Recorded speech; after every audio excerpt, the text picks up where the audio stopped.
right, so for round 2, we're going to be dealing with the cylinder. And just like we talked about with the cube and the planes, you have 180 degrees of light variation. So wherever your light source is hitting directly, it's going to be the brightest, and it's going to fade to darkness on the edge and have maybe a little reflected light on the side. So to draw your cylinder, you're going to start with 2 parallel lines. Go straight up and down.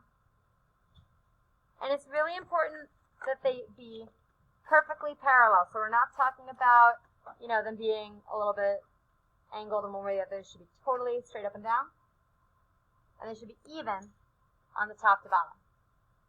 Okay, once you have that, the bottom of the cylinder, assuming that you're seeing it from above, is going to be kind of like a smiley face. Okay? The top of that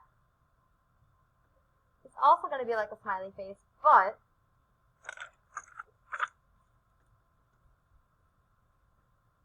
you want to make sure that it is a smooth and flat oval. If you were looking directly on top of it, it might be more round. But for the most part, when we're drawing these, they tend to be a little bit flatter, and they tend to be really kind of smooth. You don't want a football situation. You want it to be rounded on the edge. Okay? So, I got my white colored pencil, and I'm just going to lightly again make a nice, smooth, flat oval. Then I have to choose my light source. I'm going to keep it consistent. So my light source is on the right for my cube. I'm going to keep it on the right for my cylinder. All of the light and all of the shadows are going to be parallel because the paper itself is parallel. Okay? So if my highlight in its strongest area is a little bit towards the right, I'm going to press pretty darn hard and make a perfectly straight, perfectly bright white line. Okay? That's my highlight. From there, it's going to fade and get darker as it gets further away from the highlight.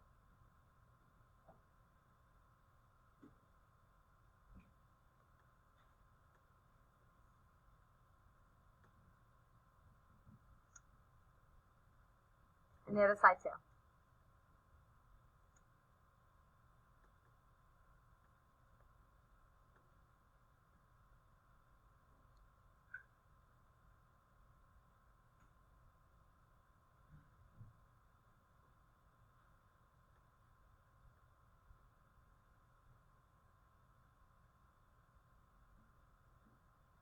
And you're fading it to pure black.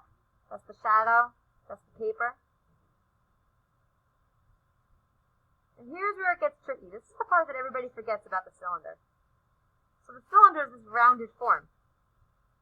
So once it fades to shadow on the edge, it's going to look like the thing is disappearing unless you get your reflected light in. The reflected light is on the edge here. It's very small, it's very thin, it's very subtle, but it's going to keep it looking like it's actually a rounded form.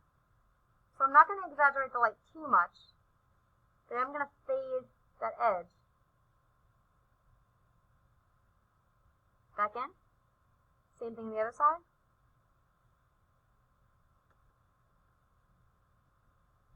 And then for the top, again, we're thinking about the contrast, just like we did here. If it's brightest in the front over here, along this edge, then you want to do the opposite. You're going to let it be dark where it meets there, and start in the back, and fade it to nothing. Okay? I'm still missing one thing. Jake, you had me last time. What am I missing? The shadow, okay? So this is a cylinder shape. So you're going to go opposite the light and draw a cast shadow that looks kind of like a cylinder, and then just fade that outline away. So the big thing with the cylinder, the edges of the cylinder are parallel. The light is parallel. So you want to make sure that the highlights and shadows are going straight up and down, all the way around, that the edges of the cylinder are straight up and down. And you also want to make sure that when you're drawing it, you don't want any footballs on the top, no pointed edges. You don't want a pure circle. That's going to look a little funny. You want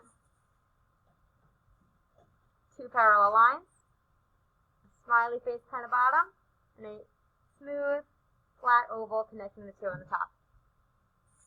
Okay?